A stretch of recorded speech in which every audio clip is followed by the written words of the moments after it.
तो दोस्तों टीओबी न्यूज में आपका स्वागत है। देश और दुनिया की अहम खबरों को जानने के लिए जुड़े रहिए हमारे साथ। हेलो दोस्तों, एक बार फिर से स्वागत है आपका टीओबी न्यूज पर। तो आज हम आपके लिए लेकर आए देश और दुनिया की बड़ी अहम खबरें। तो देखते रहिए वीडियो के अंत तक। पहले आज हम आपको बताएंगे PUBG mobile ban in India. Bharat में मोबाइल पर प्रतिबंधित हुआ ये गेम, लेकिन डेस्कटॉप और लैपटॉप पर है उपलब्ध। बाद में बताएंगे भारत चीन तनाव के बीच लेह पहुंचे आर्मी चीफ नरवणे, सेना की तैयारियों का लेंगे जायजा। बाद में बताएंगे पीएम मोदी की पर्सनल वेबसाइट का ट्विटर अकाउंट हुआ एक जांच में जुटी ट्विटर की टीम। बाद में बताएंगे बीसीसीआई की मेडिकल टीम का सदस्य हुआ कोरोना पॉजिटिव। आईपीएल 2020 में आए 14 केस। सोनू सूद से आईफोन मांगने को 20 बार किया ट्वीट, एक्टर ने दिया ये मजेदार जवाब। नोटबंदी पर राहुल गांधी का ये सवाल, क्या काला धन मीठा? देश की गरीब जनता को इससे क्या फायदा हुआ? टाटा की इस शानदार कार का नया वेरिएंट लॉन्च, कीमत 8.36 लाख रुपए से शुरू। तो दोस्तों, अगर आपने हमारे चैनल को सब्सक्राइब नहीं किया है तो पहले आप हमारे चैनल को सब्सक्राइब कर लीजिए और जानिए हर रोज के नए नए न्यूज टीओबी न्यूज में। तो पहले बात करते हैं PUBG ban in India. Bharat में मोबाइल पर प्रतिबंधित हुआ है गेम, लेकिन डेस्कटॉप और लैपटॉप पर है उपलब्ध। भारत सरकार ने पबजी मोबाइल को बैन कर दिया है। ऐसे में जल्द यूजर्स एंड्रॉइड और आईओएस यूजर्स मोबाइल पर पबजी गेम नहीं खेल पाएंगे, लेकिन इस गेम को डेस्कटॉप और लैपटॉप पर खेला जा सकता है। दरअसल पबजी गेम के दो ऐप, यह ऐप पबजी मोबाइल और पबजी है। पबजी गेम को पहले साउथ कोरियाई कंपनी ने खास कंप्यूटर के लिए बनाया था। मतलब यह एक कंप्यूटर गेम था जिसका साइज करीब 2 GB था। इस पबजी गेम को बैन के बाद भी भारत में यूज किया जा सकेगा, लेकिन पबजी मोबाइल और पबजी मोबाइल लाइट का इस्तेमाल पर प्रतिबंधित रहेगा। पबजी और पबजी मोबाइल में क्या है अंतर? पबजी और पबजी मोबाइल दोनों गेमिंग का कारोबारी काफी अलग है। पबजी को साउथ कोरियाई कंपनी पबजी कॉर्पोरेशन ने बनाया है, जो कि साउथ कोरियाई वीडियो गेम कंपनी ब्लूवेल की सब्सिडियरी कंपनी है। इस गेम को दिसंबर 2017 में ग्लोबली सीरीज किया गया था, लेकिन चीन के पबजी को इजाजत नहीं थी। इसके लिए पबजी कॉर्पोरेशन ने चीन की local gaming company Tencent company का सहारा लिया। बता दें कि टेंसेंट एक चीनी कंपनी है जिसने पबजी मोबाइल और पबजी मोबाइल लाइट गेम को बनाया है। चीनी कंपनी के बनाए गए दोनों गेमिंग गेम पबजी मोबाइल और पबजी मोबाइल लाइट को भारत में बैन कर दिया गया।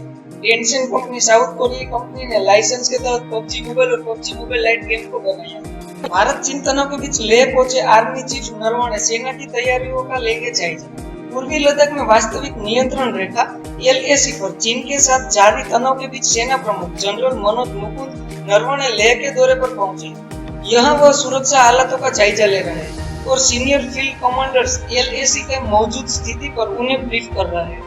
अपनी 2 दिवसीय यात्रा के दौरान सेना प्रमुख उन सैनिकों की तैयारियों की भी समीक्षा करेंगे जो बीते 3 महीनों से चीनी सैनिकों के खिलाफ मोर्चा संभाले हुए हैं। पूर्वी लद्दाख में पेंगोंग झील के दक्षिणी किनारे पर चीनी और भारतीय सैनिकों के बीच हुए ताजा टकराव से तनाव बढ़ा हुआ है। दोनों देशों के बीच गतिरोध कम करने को लेकर बीते 2 दिनों से लगातार ब्रिगेड कमांडर स्तर की वार्ता हो रही है।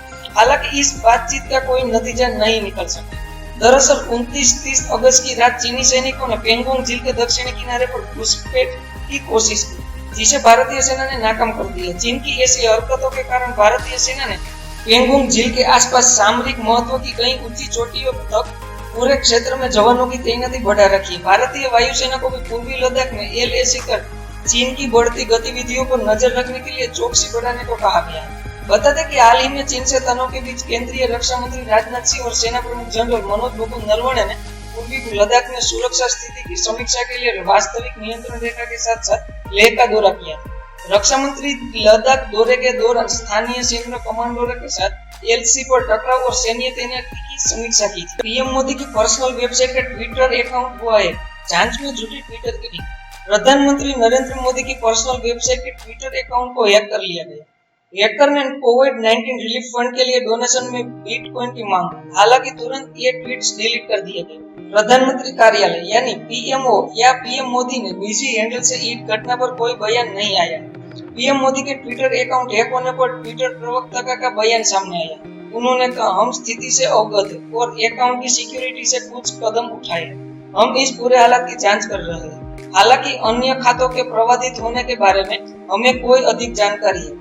पीएम मोदी की पर्सनल वेबसाइट के ट्विटर अकाउंट पर एक मैसेज में लिखा गया, यह अकाउंट जॉन विंग ने हैक किया है। हमने पेटीएम मॉल हैक नहीं किया है। हालांकि अब ये ट्वीट डिलीट कर दिया गया है। बता दें, प्रधानमंत्री नरेंद्र मोदी की पर्सनल वेबसाइट का ट्विटर अकाउंट है, उसे 25 लाख से ज्यादा फॉलोअर्स है। पाकिस्तानी हैकरों का हाथ लगता है। इससे पहले केंद्रीय मंत्री जी की किशन रेड्डी की निजी वेबसाइट को पाकिस्तानी हैकर्स द्वारा निशाना बना गया था। वेबसाइट को स्वतंत्रता दिन पर हैक कर लिया गया था और हैकरों ने पाकिस्तान से संबंधित संदेश डाले थे। बाद में इस घटना की पुष्टि किशन रेड्डी ने कार्यालय के बाद में हैदराबाद में की थी। बीसीसीआई की मेडिकल टीम का सदस्य हुआ कोरोना पॉजिटिव। आईपीएल 2020 में आए 14। पिछले सप्ताह चेन्नई सुपर किंग्स के 2 खिलाड़ियों समेत 13 सदस्यों को संयुक्त अरब अमीरात यानी यूएई में कोरोना वायरस से संक्रमित पाया गया। इसी कड़ी में अब आईपीएल 2020 से जुड़े कोरोना केसों की संख्या 14 हो गई, क्योंकि भारतीय क्रिकेट कंट्रोल बोर्ड यानी बीसीसीआई की मेडिकल टीम के एक सदस्य को कोरोना वायरस टेस्ट में पॉजिटिव पाया गया। इस बात की पुष्टि पूर्व भारतीय बोर्ड ने जुड़े सूत्रों ने की। सीएसके के 13 सदस्यों के कोरोना पॉजिटिव पाए जाने के बाद बीसीसीआई मुश्किल में थी। वहीं अब खुद बोर्ड की मेडिकल टीम का सदस्य कोरोना संक्रमित होने के बाद बोर्ड की परेशानी काफी बढ़ गई। इतना ही नहीं, बेंगलुरु स्थित नेशनल क्रिकेट एकेडमी यानी एनसीए के 2 सदस्य भी कोरोना वायरस टेस्ट में पॉजिटिव पाए गए। न्यूज एजेंसी एनएनआई ने बोर्ड को दिए सूत्रों ने अपनी टीम के सदस्य को कोरोना पॉजिटिव होने की जानकारी दी। बीसीसीआई से जुड़े सूत्रों ने कहा, यह सच है, बीसीसीआई की मेडिकल टीम का सदस्य कोरोना पॉजिटिव, लेकिन यह कोई मुद्दा नहीं, क्योंकि वह वरिष्ठ चिकित्सा अधिकारी और उनको आइसोलेशन में रखा गया। वह किसी के संपर्क में नहीं रहे और असंभव यूएई की यात्रा के दौरान उन्होंने इसका अनुबंध किया। उनकी निगरानी की जा रही और उम्मीद है कि टेस्ट के अगले दौरे में रिपोर्ट नेगेटिव आनी जानी चाहिए। हमारे पास एनसीए में 2 रोगी जिसकी रिपोर्ट भी पॉजिटिव आई, उनको भी आइसोलेशन में रखा गया। सोनू सूद से आईफोन मांगने को 20 बार किया ट्वीट, एक्टर ने दिया मजेदार जवाब। एक्टर सोनू सूद ने कोरोना काल में सभी की खूब मदद की। एक्टर ने प्रवासी मजदूरों से लेकर छात्रों तक सभी के लिए मदद का हाथ बढ़ाया, लेकिन उनकी ये मदद देख कई लोगों ने उनके साथ मस्ती करने की भी कोशिश की। किसी ने उनसे कभी प्ले स्टेशन मांगा तो कभी गाड़ी। अब एक फैंस ने तो सोनू सूद से सीधे आईफोन की मांग कर दी। सोनू से मांगा गया आईफोन। सोशल मीडिया पर फैंस ने लिखा, मुझे एक आईफोन चाहिए। मैं आपको इससे पहले भी 20 बार ट्वीट कर चुका हूँ। अब फैन की इस मांग को सोनू सूद ने पूरा तो नहीं किया है, लेकिन एक मजेदार जवाब जरूर दिया। सोनू ने बताया है कि उन्हें भी एक फोन चाहिए, वो भी लंबे समय से इंतजार कर रहे हैं। वे ट्वीट कर लिखते हैं, मुझे भी तो एक फोन चाहिए, मैं तो इसके लिए 21 बार ट्वीट कर सकता हूँ। अब सोनू ने इस ट्वीट के साथ हंसने वाले इमोजी का इस्तेमाल किया। फैंस की अजीबोगरीब बात। सोनू सूद ने इससे पहले भी कई फैंस को ऐसे मजेदार जवाब दिए। कुछ समय पहले एक यूजर्स ने सोनू से प्ले स्टेशन मांगा, तब सोनू ने कहा था कि तुम किस्मत वाले हो जो तुम्हारे पास प्ले स्टेशन नहीं है, मैं तुम्हें किताब दे सकता हूँ। वहीं एक यूजर्स ने जब सोनू से गुजरात जाने के लिए एक गाड़ी की मांग की, आपको गाड़ी में एसी चाहिए या नहीं और आप कितना टेम्परेचर पसंद करेंगे। एक्टर के उस ट्वीट ने सभी को हंसने पर मजबूर कर दिया था। नोटबंदी पर राहुल गांधी का सवाल, क्या काला धन मिटा? देश की गरीब जनता को इससे क्या फायदा हुआ? कांग्रेस सांसद राहुल गांधी लगातार अर्थव्यवस्था के मोर्चे पर मोदी सरकार पर वार कर रहे हैं।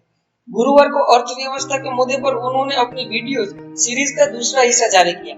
वीडियो शेयर करते हुए लिखा, मोदी जी का कैश मुक्त भारत दरअसल मजदूर, किसान, छोटा व्यापारी मुक्त भारत है, जो 508 नवंबर 2016 को फेंका गया था। उसका एक भयानक नतीजा 31 अगस्त 2020 को सामने आया। जीडीपी में गिरावट के अलावा नोटबंदी के देश की असंगठित अर्थव्यवस्था को कैसे तोड़ा, ये जानने के लिए मेरा वीडियो देखिए। अपने वीडियो में राहुल गांधी ने कहा, नोटबंदी देश के गरीब, किसान, मजदूर और छोटे दुकानदार पर हमला है। नोटबंदी ने देश की असंगठित अर्थव्यवस्था।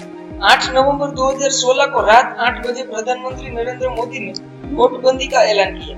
500 और 1000 का नोट खत्म हो गए। पूरा देश बैंक के सामने जाकर खड़ा हो गया। आपने अपना पैसा, अपनी कमाई बैंक में जमा की। वीडियो में आगे सवाल पूछते हुए राहुल गांधी ने कहा, क्या काला धन मिटा? नहीं। दूसरा सवाल, देश की गरीब जनता को नोटबंदी से क्या फायदा हुआ? जवाब कुछ नहीं। तो फायदा किसे हुआ? फायदा में देश के सबसे बड़े उद्योगपतियों को मिला। कैसे? सरकार ने बैंक के जरिए अपनी जेब से पैसा निकालकर उद्योगपतियों का कर्जा माफ करने के लिए किया। गांधी ने आगे कहा, नोटबंदी का दूसरा उद्देश्य देश की असंगठित अर्थव्यवस्था के सिस्टम से कैश को निकालने का था।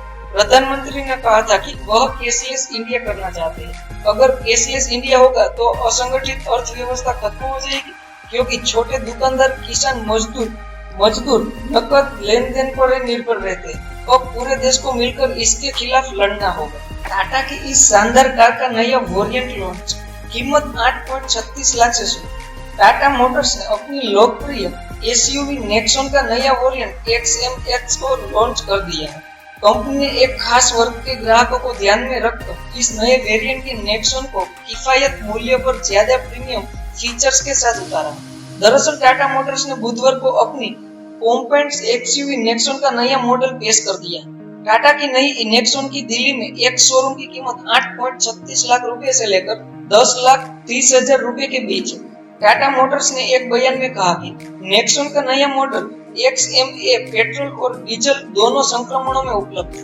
कंपनी ने बताया कि ग्राहक को टाटा की इस नई कार में 2 ट्रांसमिशन विकल्प मिलेंगे, मैनुअल और automated manual transmission. Tata Motors की यात्री वाहन कारोबार इकाई के विपणन प्रमुख विवेक फित्सो ने कहा कि हम अपनी प्रतिबद्धता को ध्यान में रखते हुए नेक्सॉन XMS की पेशकश की घोषणा करने को तैयार है।